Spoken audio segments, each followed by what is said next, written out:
जय श्री माता जी।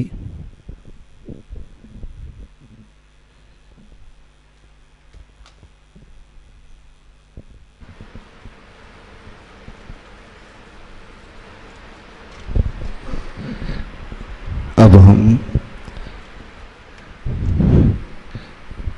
परम पूज्य श्री माता जी को प्रणाम करके अपनी kundalini चढ़ाएंगे।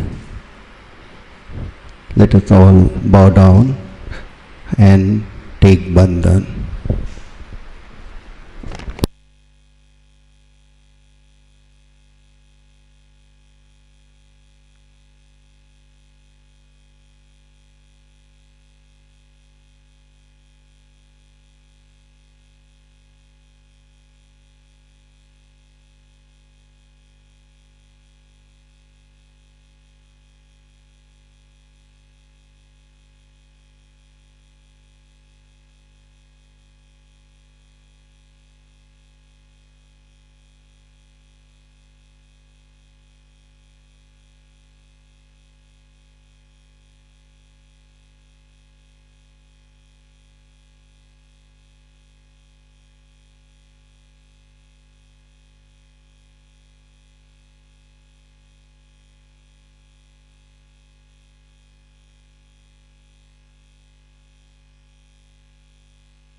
Shri Sahasra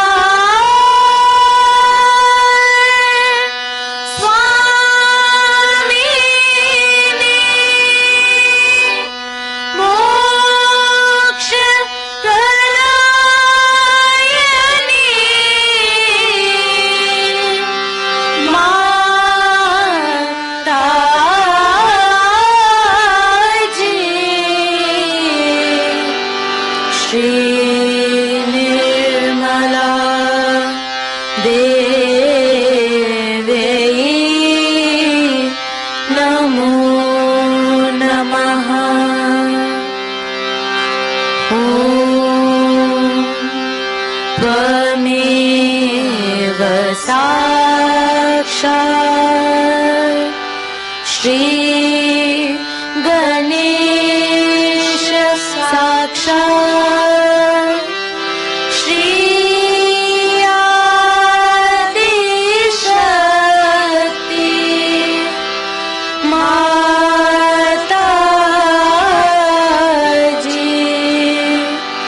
Shri Nirmala Devi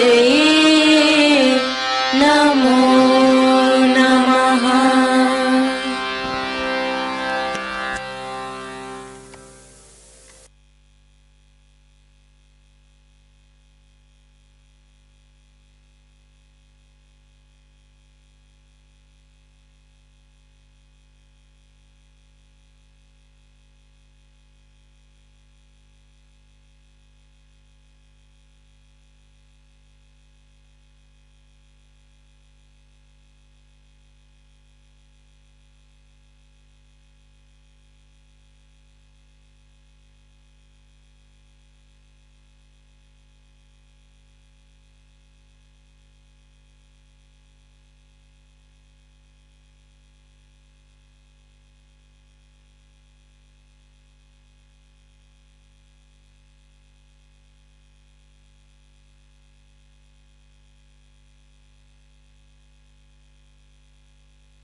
We will now listen to the Amritvani of Param Pujya Shri Mataji, keeping our attention inside with full alertness. अब हम परम पूज्य श्री माता जी की अमृतवाणी पूर्ण एकाग्रता से ध्यान से सुनेंगे।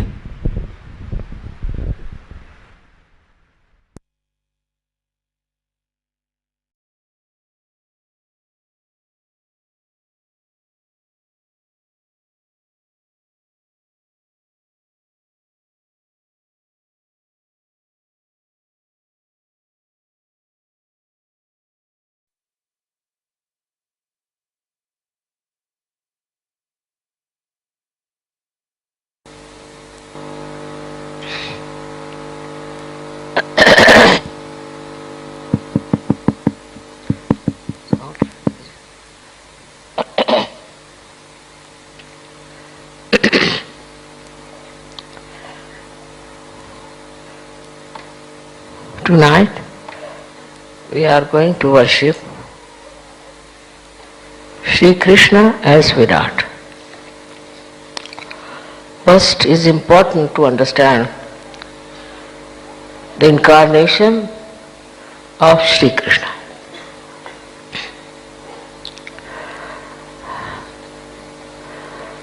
Krishna word comes from the word Krishi. Krishi means agriculture. He has sown the seeds of spirituality.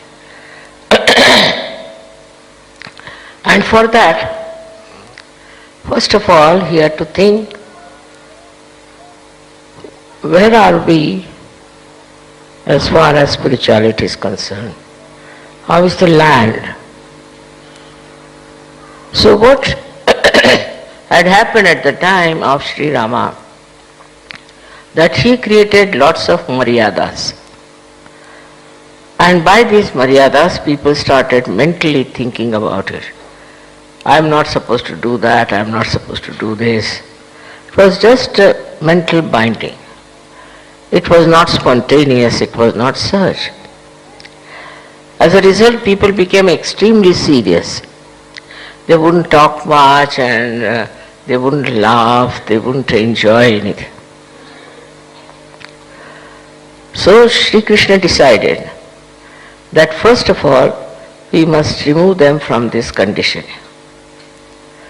And this conditioning has to be removed in such a manner that they enjoy themselves.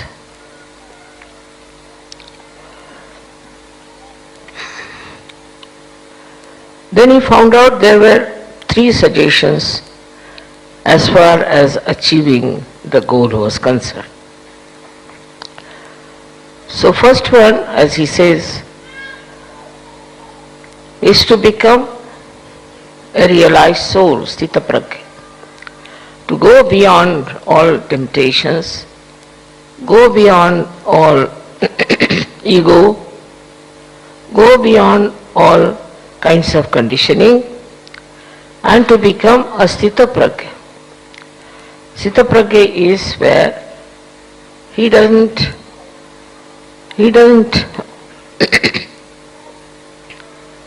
feel like ordinary people attracted towards things, but is absolutely detached. And this detached person doesn't take to any grievances, jealousies, all these things. That he told. But how to achieve it, he never told. And the second thing he described is that you must work, you have to work. After all, you have got all the human tendencies is to work. But the fruit of the work, you leave it at the lotus feet of God, or you may call the divine power. This is another trick of his, because he realized how human beings were twisted and how they had an ego. If you tell them something, how they'll misinterpret it. So he took the other way around, that tell them something absurd. Now whatever work we do, your ego is intact, and with that ego, you can never give it up at the lotus feet of the divine. Then impossible. So he made an impossible situation that after some time people will realize that this cannot be done, and they'll give up this idea of leaving everything at the lotus feet of the divine. This was the one how he prepared the land. Second thing he said, Pushpam phalam toyam. Flowers, fruit and water. Whatever you offer me, I'll take it. But when you do that, you must have ananya bhakti. Ananya means completely single-minded bhakti. When there is not the other. This is only possible after realization. Only after realization you can put the fruits of your work at the lotus feet of the Divine, and only after self-realization you can have ananya bhakti, means the devotion which is singular. These absurd conditions he put for human beings because they were so much complicated. So many people tell me, Mother, we are doing ananya bhakti. How? Because we are singing on the street, we are taking the name of God all the time, we are going to Pandharipur, you see, in rags, and for 1 month we walk singing. This kind of absurd ideas about bhakti, he never gave. But it is the way he wanted to neutralize the absurdities of human beings, that they thought this was the bhakti, which is not. Ananya bhakti is only possible when you are realized soul, when you are connected with the Divine, when there is not the other. This is how he tried to make three-way attack, on human beings, in a way, on their stupidity. Because he thought that if I tell them directly, do like this, do like that, then they'll say, of course we did it, and still we never achieved it. In India, there's a big cult, we can call it, people who go to Pandharipur, for 1 month they walk in rags, singing the songs, and on the way they go on eating food at different places. According to them, this is ananya bhakti. And they achieved nothing. They become very sick and very tired and have a very bad old age. But who can tell them? They are all lost in it. So this is a way one could tackle human beings to show their stupidity. And so many people come and ask me, as I told you, that how is it we do so much bhakti of Shri Krishna and we have achieved nothing. So he is the one who prepared the land for sowing. We can say he is the one who was like a very great agriculturist. So his name was Krishna. There are so many things I have told you about him, how his name came as Krishna, then as how he was called as Radha, or who was Radha, who was Krishna, and all those things. But when he talked of these things, also he told that you should become Sthitaprajna. That is, they call as Jnana Yoga. Jnana means knowledge. So you should get absolute knowledge. That he didn't say how. That you know what is absolute knowledge, which you can feel it on your fingertips in Sajoga.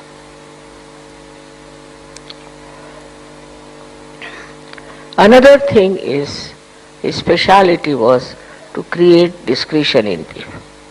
He thought by doing all these things in a stupid manner, they might develop a discretion to know that this is not the way you can achieve anything, you have to get your self-realization. Discretion was very important. At this juncture, when we are facing a sort of a challenge of this new millennium, that the whole world is going to be destroyed and all those things people are talking, it is really very important to know through discretion what is good and what is bad. One may talk of something as very good, something as very bad. But the divine discretion is very, very different. Very different, and which acts by itself. Once you are in the realm of divine discretion, you cannot commit mistakes, even if you want to do it. I'll give you my example. We went to buy a house. And the fellow was, you see, like a beggar. He came, he said, we have nothing, we have no food, they have taken away all our things and we are just absolutely starving. When they said that, when he said that we are starving, we have nothing. So I felt pity for him. I said, all right, increase the price. First we increased the price. Still he was saying, no, give us more. Still we increased the price. I told my husband, you increase the price. Though reluctantly, he increased the price. Third time again we increased the price. Then he said, no, we'll have something more than that, a little more. Immediately, you see, this discretion worked. And I said, these are hypocrites. I just left them and sat in the car. At the right moment. That was not such a good proposition or anything. But I could see I am buying it out of my pity, we may call it compassion. But above the compassion was this discretion, which said nothing doing, you better get out of it. So this divine discretion is a very, very important thing which we should see how it works and should be satisfied with. Not to feel bad that you have missed a chance or anything, but you must feel very happy that this thing has happened and that your divine discretion has taken on. So, sometimes it appears that in that divine discretion you may do something wrong, you have done something wrong. But if it is divine, ultimately it will turn out to be very good. I gave you a very basic example, but that is also very true when you practice Sahaja.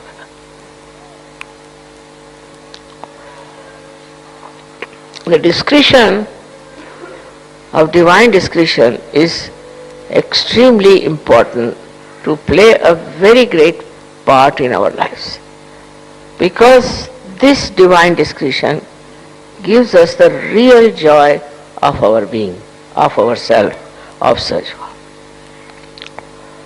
So the third point was for him to make people joyous and happy.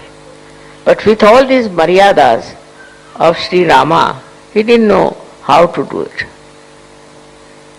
So, to give people joy, he said, all right, let us dance, let us sing, let us play Holi, all sorts of things.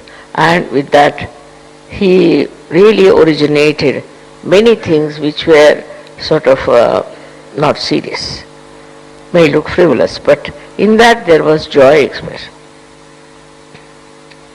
All that he did to give them a full idea as for a Sahaja or for a, we can say for a self-realized soul, what should be the attitude towards everything.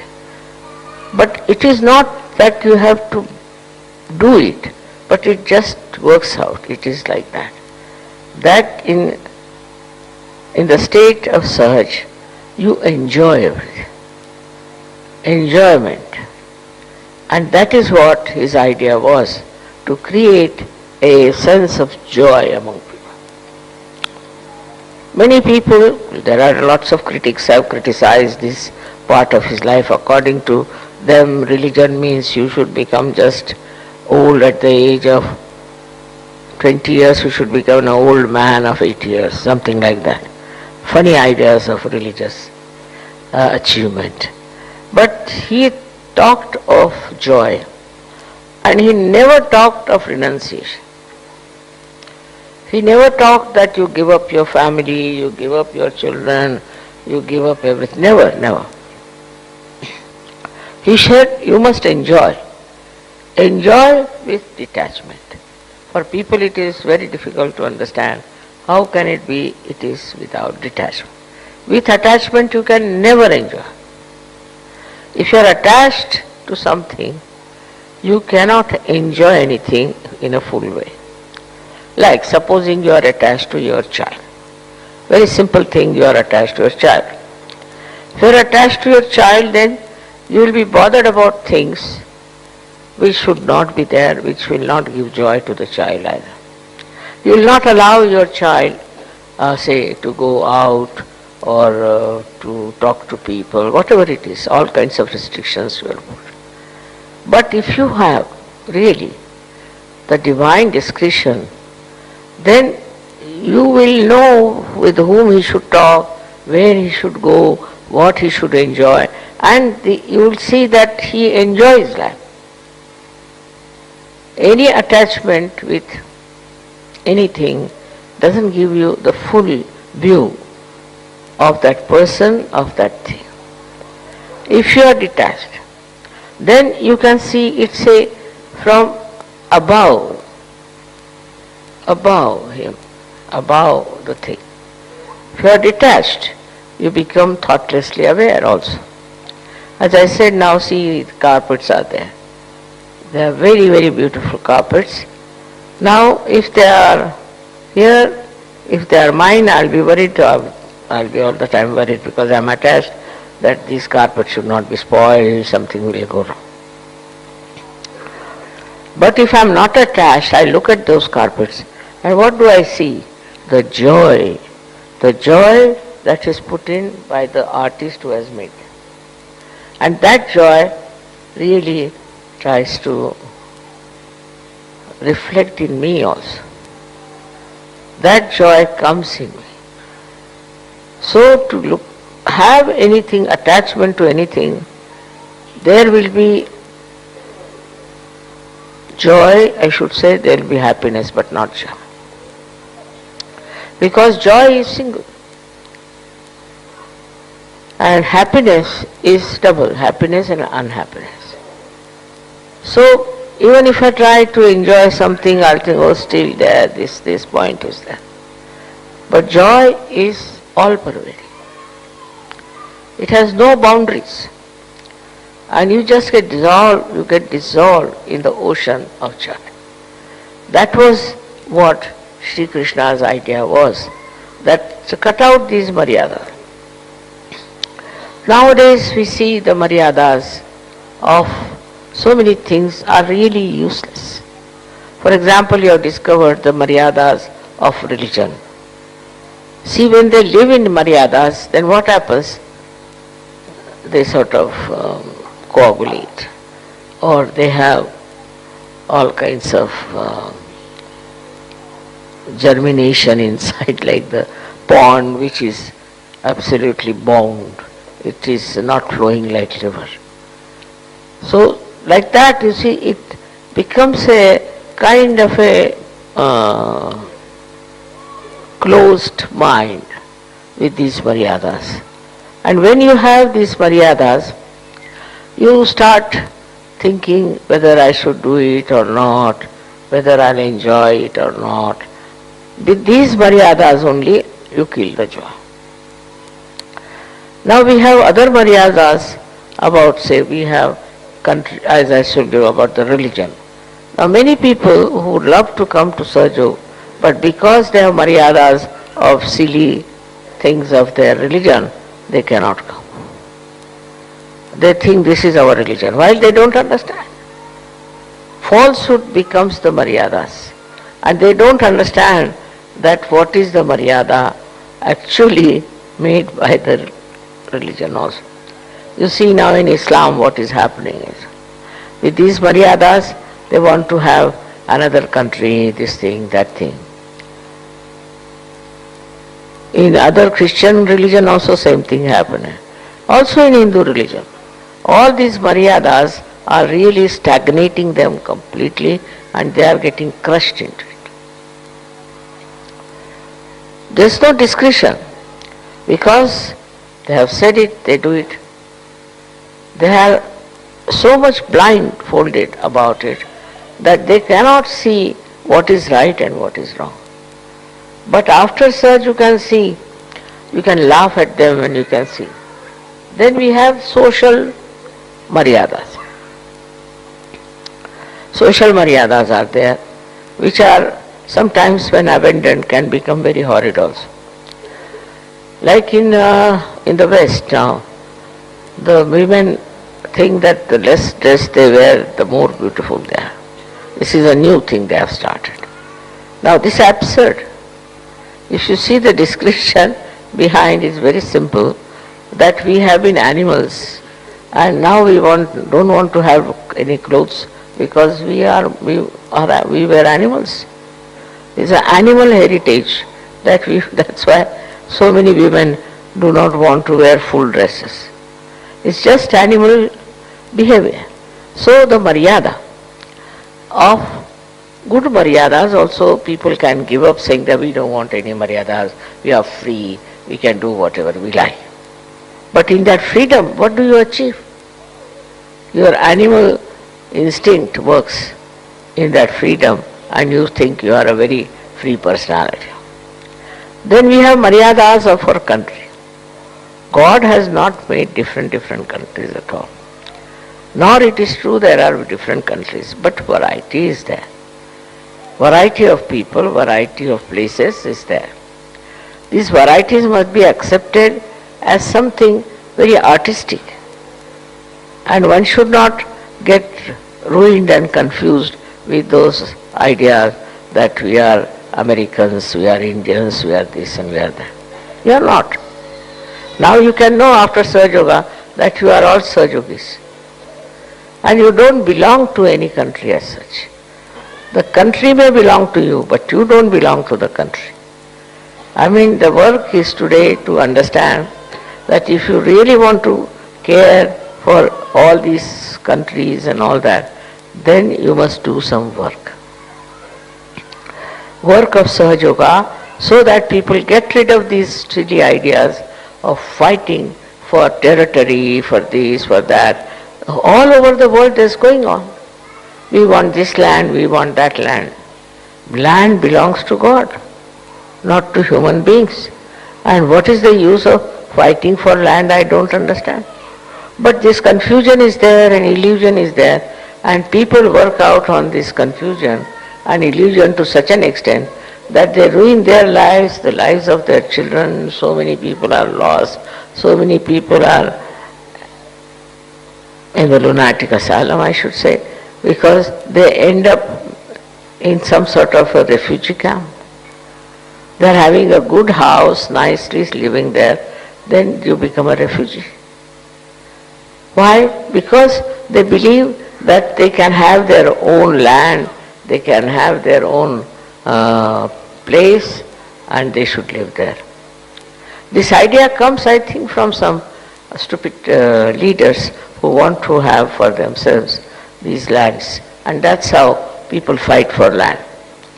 There's no need to fight for land or fight for your country or fight for this or fight for that. But the situation is such that unless and until you fight, you cannot get to the truth. And that's why, if you remember, that Shri Krishna told Arjuna that you fight. You have to fight, that's your work. You have to fight these people because they are the people who do not live with dharma. They are adharmis, so you have to fight.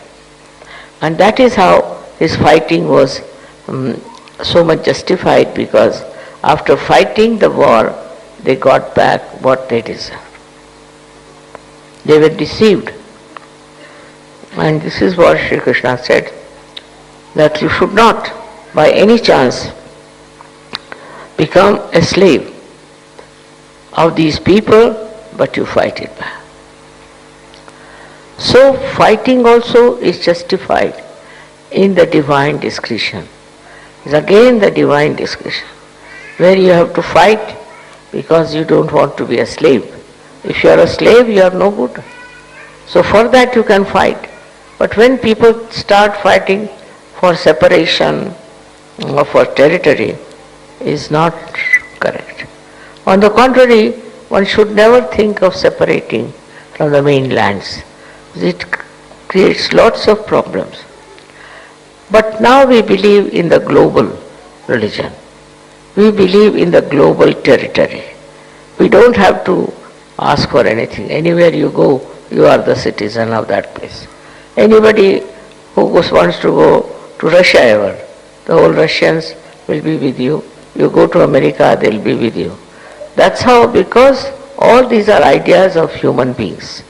And if the human beings get transformed, there will be no problem of any war or any territory to be achieved.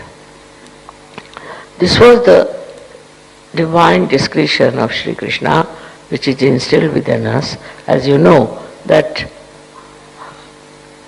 this is a part and parcel of the Vishuddhi Chakra, where Shri Krishna resides. But when he rises to your Sahasrara, when he rises to that level, then he becomes Virata. So Virata's chakra is placed in the head here above the Agya. And this Virat is the form of Shri Krishna who has risen above the Agya. When you are risen above the Agya, you become a part and parcel of Virata's land, we can say. Because unless and until you are above your ego, you are still involved with yourself and with wrong ideas of maryadas. But when you rise above that and you become the Virat, the great, then you are in the land of Virata. And Virata's powers are tremendous. As been seen by Arjuna, the form of Virat. The power of Virat becomes so tremendous that it acts globally. It acts in such a manner that you sit here and anywhere it can act. You have seen that now. Many times people say, Mother, it's a miracle. My mother was sick and she was not here and I just prayed and she got all right. This is all the power of Virat. The power of Virat is that it can penetrate into the subtle side of human beings in such a manner that everything we are connected. We are not separate. Every drop is connected with the ocean. We are connected with the whole universe. And when you become the citizens, I should say, of Virat, then all the things with which you are connected also get your vibrations, your ideas, your ambitions, everything passes through that. And it works. You have seen how many miracles have taken place in your lives. It is the Virata Shakti that works. Now for that, we have to know how to do worship of Virata. First of all, you have to rise above your ego. Very important. Otherwise, how can you worship? There is your ego standing in between, and how can you rise up to the point of Virat? You have to pass through that. Once you are above your ego, you enter into the kingdom of Virata. There the king is the Virat and you are the subject who are looked after completely by Virata Shakti, by the power of Virata.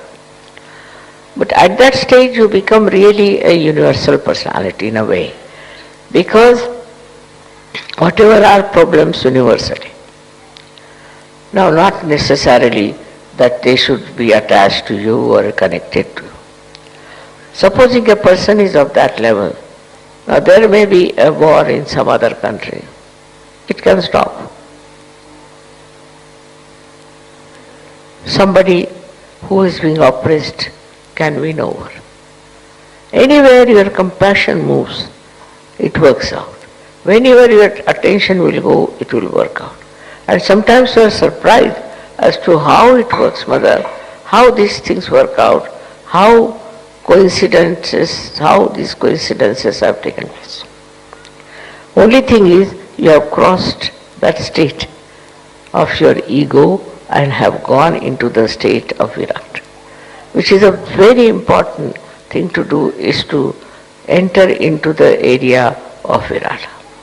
Then you don't think this is your country, this belongs to you, that belongs to you.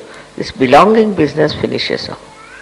Then you belong to Virata, and he uses you for his own purpose, in the sense that when your whole thinking is different, becomes global thinking, then he acts. And then his powers are manifold. And Krishna's power is that he uses a conch to call people. I have given conches to all the leaders, so we have to now announce and call people. But at the level of Virat, you don't have to do all that. At the level of Virat, it just people see, they'll know. Just they will watch you and they will know. Just they will think you are human beings and you are so sweet, so good, just like gems shining all the time, so they will be impressed. This comes through the Virata's blessing. When you become that, then you forget about other things, like you have big positions or anything, you come from a very rich family, or that, all these nonsensical things which are actually not true. And all these things on which you want to exist are no more.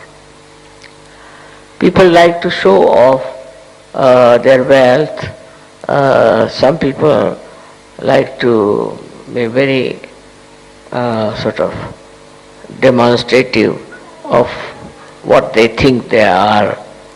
But in the case of a person who rises about his ego and is a part and parcel of that Virata Shakti, enters into the kingdom of Virat, he knows he is very small. He is very small compared to that, and he just dissolves into that Shakti. And this should happen to us, that we should humble down. We should humble down and know that our powers, whatever we have, if they give us ego, we should get rid of it. We should not have that ego. We should get rid of it, and we should actually achieve that state where you can be called as citizens of the Virata's power. May God bless you all.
Let us now stand for the Aarti of परम पूज्य श्री माता जी।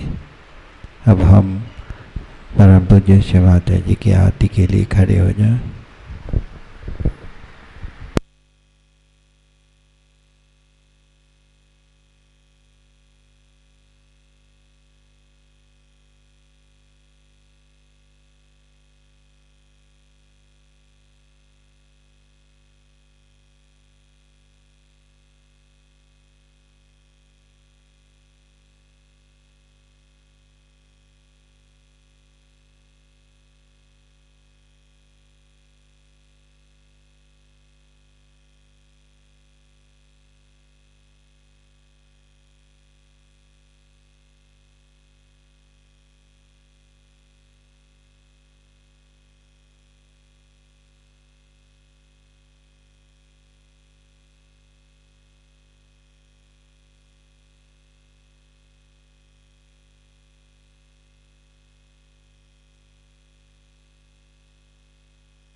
सबको दुआ देना माँ, सबको दुआ देना।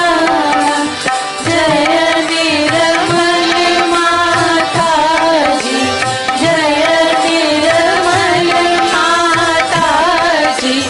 दिल में सदा रहना माँ, सबको दुआ देना। सबको दुआ देना माँ, सबको दुआ देना। जय निर्मल माता जी, जय निर्मल माता जी।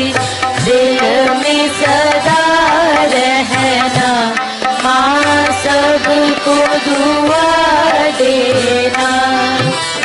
जग में संकट कारण कितने लिए अवतार माँ, कितने लिए अवतार। विश्व में तेरी महिमा, विश्व में तेरी महिमा। तू गंगा यमुना माँ, सबको दुआ देना। सबको दुआ देना माँ, सबको दुआ देना। जय निर्मल माता जी, जय निर्मल माता जी। दिल में सदा रहना माँ, सबको दुआ देना। जो भी शरण में आया सुख ही मिला उसको माँ, सुख ही मिला उसको। बैठ के दिल में ओ माँ, बैठ के दिल में ओ माँ। लौट के ना जाना माँ, सबको दुआ देना। सबको दुआ देना माँ, सबको दुआ देना। जय निर्मल माता जी, जय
जी है भारत माता, माँ है भारत माता। इस धरती पर आकर, इस धरती पर आकर दुख से दूर करना, माँ सबको दुआ देना, सबको दुआ देना, माँ सबको दुआ देना। जय निर्मल माता जी, जय निर्मल माता जी। दिल में सदा रहना, माँ सबको दुआ देना। जब दिल में आए तब मधुर संगीत सुन लो, माँ मधुर संगीत सुन लो। होए सके जो सेवा, होए सके जो सेवा हमसे करा लेना, माँ सबको दुआ देना, सबको दुआ देना, माँ सबको दुआ देना। जय निर्मल माता जी, जय निर्मल माता जी। दिल में सदा रहना, माँ सबको दुआ देना, माँ सबको दुआ देना, माँ सबको दुआ देना।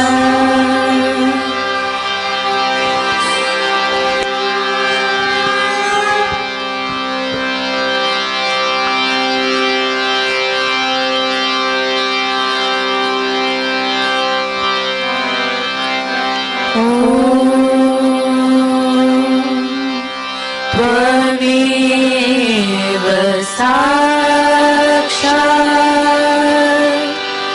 श्री महालक्ष्मी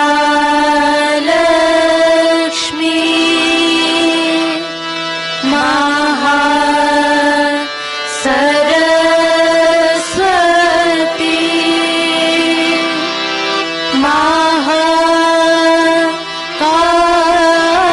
महाकाली त्रिगुणात्मिका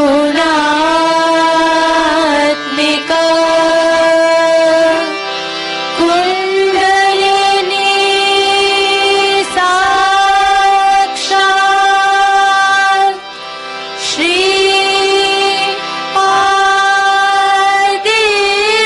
आदिशक्ति माता जी। श्री निर्मला देवी नमो नमः। ॐ त्वमेव साक्षात् श्री कलकी साक्षात् श्री आदिशक्ति माता जी। श्री निर्मला देवी नमो नमः। ॐ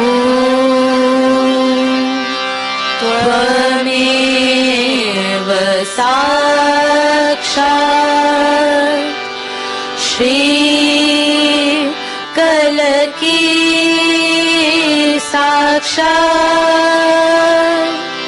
Shri Sahasra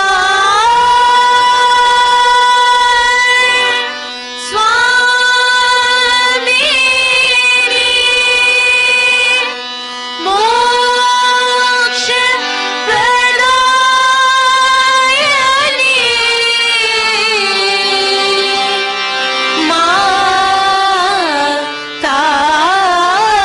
Mataji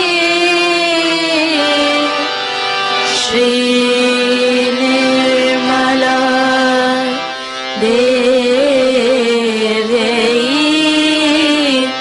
Namo Namaha Shri Nirmala Devi Namo Namaha Shri Nirmala Devi Namo Namaha Bolo Shri Adi Shakti Mataji Shri Nirmala Devi की जय।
Thank you.